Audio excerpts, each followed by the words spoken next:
தமிழ்நாடு அரசு பணியாளர் தேர்வாணையம் சார்பில் ஒருங்கிணைந்த குடிமைப் பணிகளுக்கான குரூப் 2 மற்றும் குரூப் 2A பதவிகளுக்கான போட்டித் தேர்வு தமிழ்நாடு முழுவதும் நடைபெற்றது. தமிழ்நாடு அரசின் பல்வேறு துறைகளில் காலியாக உள்ள குரூப் 2, 2A பதவிகளுக்கான தேர்வை தமிழ்நாடு அரசு பணியாளர் தேர்வாணையம் நேற்று நடத்தியது.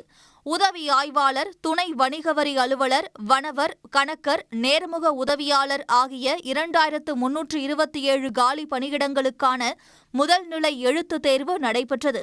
இதில் மொத்தம் 7,93,000 தேர்வர்கள் எழுத அனுமதிக்கப்பட்ட நிலையில் 73% பேர், அதாவது 5,80,000 பேர் மட்டுமே தேர்வெழுதினர். தமிழ் மொழித்தாள் மிகவும் எளிமையாக இருந்ததாகவும் நிச்சயமாக தேர்ச்சி பெறுவதற்கு வாய்ப்புகள் அதிகமாக இருக்கிறது எனவும் மாணவர்கள் தெரிவித்தனர். திருச்சியில் TNPSC குரூப் 2 தேர்வை தந்தை மற்றும் மகள் இருவரும் ஒரே தேர்வு மையத்தில் தேர்வு எழுதியுள்ளது வியப்பில் ஆழ்த்தியது. பொன்மலைப்பட்டி புனித இருதய மேல்நிலைப் பள்ளியில் தந்தை மகள் இருவரும் ஒரே தேர்வு மையத்தில் தேர்வு எழுதினர். தனியார் பள்ளியில் வேதியியல் ஆசிரியராக பணிபுரியும் இளங்கோவன் விடாமுயற்சியாக தற்போது 20வது முறையாக குரூப் 2 தேர்வை எழுதியுள்ளார். இவரது மகள் மதுபாலாவும் போட்டித் தேர்வுகளை எழுதி வருகிறார்.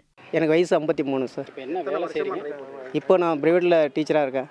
எத்தனை வருஷமாக ட்ரை பண்ணுங்க? கிட்டத்தட்ட ஒரு 20 பார்த்திங்கன்னா ஒரு 14-15 வருஷமாக நான் ட்ரை பண்ணிகிட்ருக்கேன். பொண்ணு கூட எக்ஸாம் எழுதுறது ரொம்ப கொடுப்பனையாக இருக்குது. அதுவும் 2 பேர்த்துக்கும் எந்த வருஷத்துலேயும் நம்ம இல்லாமல் இந்த வருஷம் வந்து ஒரே சென்டரில் நாங்கள் எழுதுகிறோம். ரொம்ப மகிழ்ச்சியாக இருக்குது. அப்பாவும் அப்ளை பண்ணியிருந்தாங்க, நானும் அப்ளை பண்ணியிருந்தோம். சேம் சென்டர், சேம் ஹால் போட்டிருந்தாங்க. ஸோ இது வந்து டிஃப்ரெண்ட் எக்ஸ்பீரியன்ஸாக இருந்துச்சு. ஏன்னா அவங்க ஏதோ ஒரு நாள் அப்ளை பண்ணியிருந்தாங்க, நான் ஏதோ ஒரு நாள் அப்ளை பண்ணியிருந்தேன்.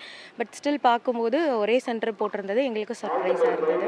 இதனிடையே தேர்வு நடந்த மையங்களில் நேரில் பார்வையிட்டு ஆய்வு செய்த TNPSC தலைவர் பிரபாகர், குரூப் 2 தேர்வின் விடை குறிப்பு இன்னும் 6 நாட்களில் வெளியாகும் என தெரிவித்தார்.